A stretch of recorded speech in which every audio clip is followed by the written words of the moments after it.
Well, hello everybody. Gary Beck, naturopath from the Maximum Wellbeing Thyroid Studio.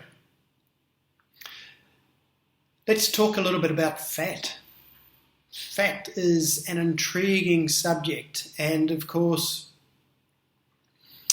fat has been kind of given a bad rap over the years. And when it comes to our diet and lifestyle, we need to understand that in recent years, our health authorities actually spent a lot of time and a lot of money in creating the illusion that a fat-free diet was the best way to go. Now, I'm sure history will show that this was probably not the best choice for most of us. So if we sort of roll back the clock a little bit and back to probably the 80s, when foods that were fat-free were promoted as healthy foods. Low fat and no fat, low fat, no fat foods and diets and regimes were heavily promoted. And the unfortunate thing with going on a low fat or no fat diet is that carbs were generally the food of choice to fill that gap. So less fat was consumed and more carbs, which essentially is more sugars, into the diet. So we know that carbohydrates and the sugars are going to be generally more inflammatory in a whole host of different ways. So a diet completely devoid of fat is going to lead us, into having perhaps inflammation in different areas of the body, whereas good quality proteins and good quality fats will probably have quite the reversive effect and offer anti-inflammatory mechanisms. So if we consider our brain, this amazing organ is actually composed of about 60% fat. So fat's our friend as far as our brain goes, and our brain likes less carbs, more fat. Things like saturated fats are actually a really good fuel for the brain. And while our brain is only about 3% of our body weight, it's a massive consumer of energy, and it uses about 25% of our overall body energy. So 25% of our energy is consumed by the brain, and this is, another important factor for people to understand. It's a very energy-hungry part of our body. And interestingly, when it's burning fat for fuel, it's actually really efficient. It's an easy, efficient, clean burning kind of fuel, if you like.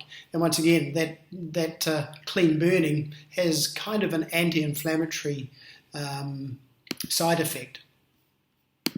Now, there's actually been studies showing quite significant success with people with Alzheimer's and Parkinson's disease following keto-type diets. And of course, the keto diet definitely has way less sugar. So yes, so saturated fats, why are they important or why are they helpful? Saturated fats, in fact, when compared to other types of fats, are far more resistant to oxidation. And of course, oxidation is that process within our body that, in a sense, adds to the aging processes that we are continually battling day in and day out. So yes, the saturated fats, as I said, they're a great food for the brain, whereas when we consider sugar or carbohydrates, it's more like a toxin for the brain. So sugar intake stimulates insulin production. Insulin allows us to make body fat as a storage system for this excess energy, and it's not really what the brain needs. So it's actually been recognised that a high sugar diet or a high carb diet, in fact, contributes to aging of the brain, whereas a diet with high levels of good quality fats appears to actually do the reverse of that and is actually protective of the brain. Now, no talk about fat in our diet would be complete without mentioning, of course, cholesterol. And cholesterol has been given a real bad rap over the years. And we can consider, why is that? Well, I've got my opinions. And of course, we know that cholesterol modifying drugs around the world are a massive part of society and a huge revenue earner for the drug companies that produce them. But anyway, putting that aside, cholesterol is not really the villain. It's not really the bad guy that we've been taught to believe, especially when it comes to the brain. What we now know is that for those over the age of 70, a higher cholesterol level is in fact protective against things like dementia. So, consider that 25% of our cholesterol is actually found in the brain, and this is where it's actually working as an antioxidant. So once again, the antioxidants are things that help to reduce the negative effect of oxidation and reduce the aging effect. So if we're on medication that's actively reducing our cholesterol level, we have this potential for creating a bit of a negative backlash when it comes to the aging of our brain. So it's even been observed now that there are warnings provided with statin drugs telling us that these medications can and do affect memory. So, we need to be aware of these facts. And along with memory loss, the studies associated with statin drug use or cholesterol modifying drug use show that both men and women who are on statins, in this group, there is a 49% increased risk of developing type 2 diabetes. So that's pretty significant. There's also a 4-fold increased risk of developing dementia.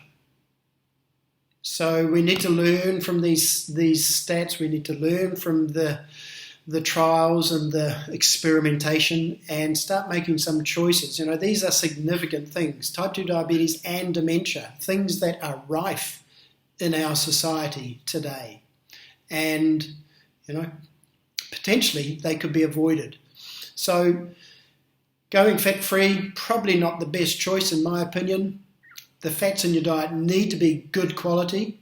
And yes, saturated fats such as coconut oil could potentially be protective of your brain. So, rather than joining the statistics and getting a little bit older, being prescribed statin drugs and going down that path, maybe there are other options and other choices for you. I hope you have enjoyed what I have spoken about today, and I look forward to speaking to you again soon. This is Gary Beck from the Maximum Wellbeing Thyroid Studio. Bye for now.